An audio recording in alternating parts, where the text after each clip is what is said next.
Today, I explain the first article that our group encountered.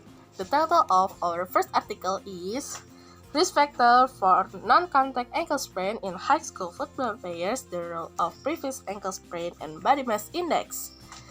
Category that we know about: a multiple study comparing recent factor with later factors ankle sprain of high school football players.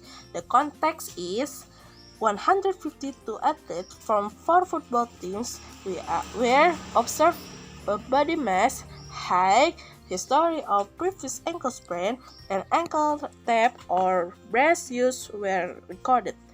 A normal and overweight body mass is taken into consideration to see the risk of getting injured. To continue from where my friend Clara has left off, next we have clarity. This article is a well-written article. Why? Because it provides multiple data and sources from previous study to compare with the new one. And then there's contribution. A multiple case study shows the difference between an overweight player who had a previous ankle sprain is more likely to sustain a non-contact ankle sprain than a normal weight one. And finally, the lesson learned. The study shows an overweight player is 19 times higher than a normal weight player in terms of getting ankle sprain, but it's lower on subject exposures measured by BMI on incidence table and higher on incidence sprain and confidence also measured by BMI incidence table. Hello everyone, my name is Nurul Kusawardani and my name is Vina. We will present our discussion result. The title of the article is Clinical Examination Result in Individual with Functional Ankle Instability and Ankle Spine Covers.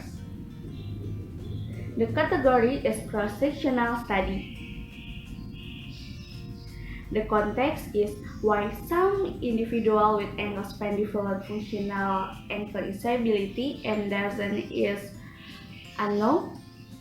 Current understanding of the clinical profile covered is limited.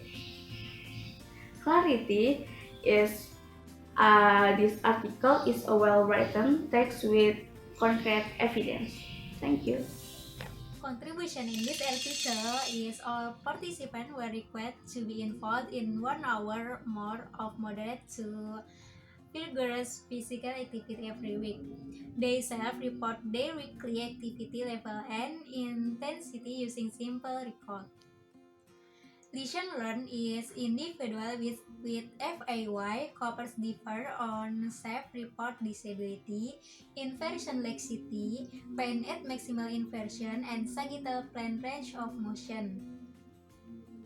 Future adults should continue to investigate dynamic coping mechanisms in individuals with FAY and COPPers, with an emphasis on identifying clinically relevant discriminating variables to improve prevention and treatment strategies.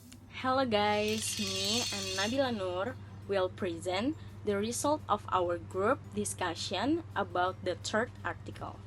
The third article is recovery from a first-time lateral ankle sprain and the predictors of chronic ankle instability. The category is a prospective cohort analysis and the context is acute ankle joint sprain represent a significant risk for participant engaged in exercise with lateral ankle sprain or LIS.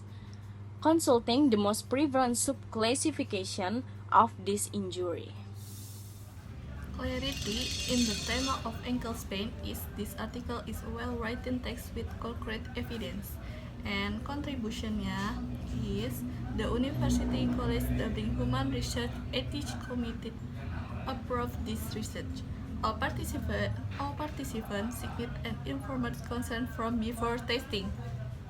And listener learnednya an inability to complete jumping and landing thus waiting 2 weeks of our first time LEAs and poor dynamic postural control and lower self-report function 6 months after a first time list were predictive of eventual CIA outcome.